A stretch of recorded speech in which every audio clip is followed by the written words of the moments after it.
everyone, my name is Gracie Nolan, and here's my wonderful audience. If you love sweet chocolatey treats, then you're in the right place, because today I'm going to be showing you how to make Oreo truffle balls in simple instructions, which include preparing your supplies/ingredients, combining everything to shape your balls, and decorating and customizing them to your exact preferences. To start off, I always put an apron on. This is not a required step, but it makes me feel a little bit professional and things can get messy. So if you want to protect your clothes, I recommend this. Also, you should put your hair up to avoid any hair getting in your food at all or getting your hair in the food, because that's never fun. Now, to actually get into things, you're going to want to wash your hands and wash the area that you will be cooking in. This is a quick step, but it's very important to avoid food-borne illnesses and cross-contamination. Once that's all done, my workplace has already been cleaned, so I'm good to go. You're going to want to start off by putting 36 Oreos into your food processor. From here on, they are going to be into a fine powdery consistency, and then you will put them into a bowl. For this step, you don't have to use a food processor. You can use a blender or a NutriBullet or even a bag, fill it up and just mash them through there. That does take the longest, and this is definitely the most efficient route, so I would recommend it. Now that you have this in a fine powdery consistency, you are ready to add your cream cheese, which you're going to want to use 8 ounces. Oh, this is what I was looking for, my cream cheese box. 8 ounces of cream cheese. And you add this to the bowl.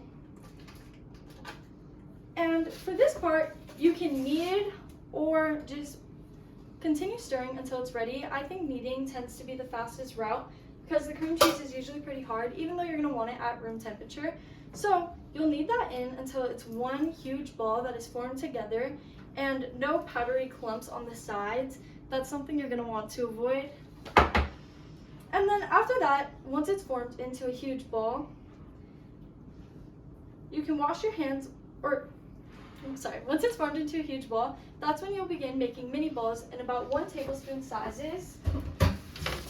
Just gotta get this off my hands, some of the residue. You're gonna wanna be making 1 tablespoon ball sizes, and then after that, you're gonna put them into the freezer. So imagine I had that all done and ready to go. Then I would be adding it into the freezer, where you can take it out, and you will then have these nice frozen Oreo balls. Oops. Trust my workspace is clean. And then from this point, while the balls are nearly frozen, you are going to get a pan and fill it with chocolate chips. The chocolate chips could be white baking chocolate, it could be dark chocolate, light chocolate, or even candy melts, anything of your desire. And from that point, you put it onto the stove. Just give it a second. And while it is heating up, it is very important that you are focusing on continuously stirring it because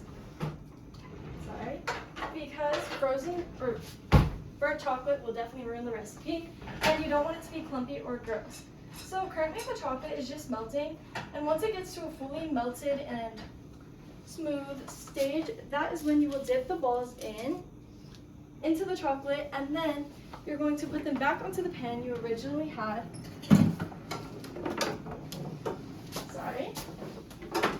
So let's do a quick demo. I'm just letting this melt really quick.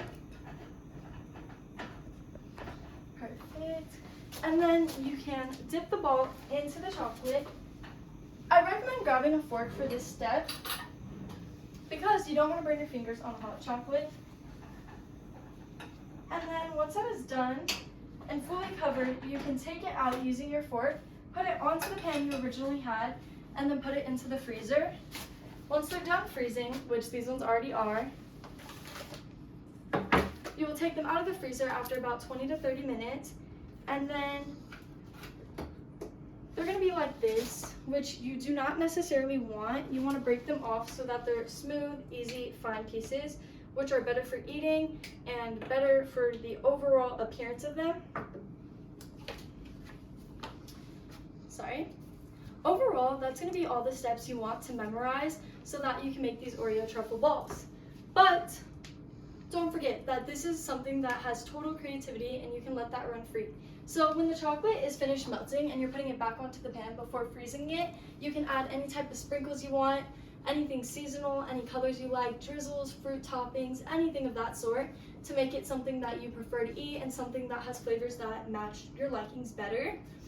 And that's a big step. I love making them seasonal and I love decorating them up just so that the people I'm giving them to can enjoy that extra touch of personality. I hope you enjoyed this recipe and I hope this well demonstrated how to make these simple Oreo truffle balls for all of you guys.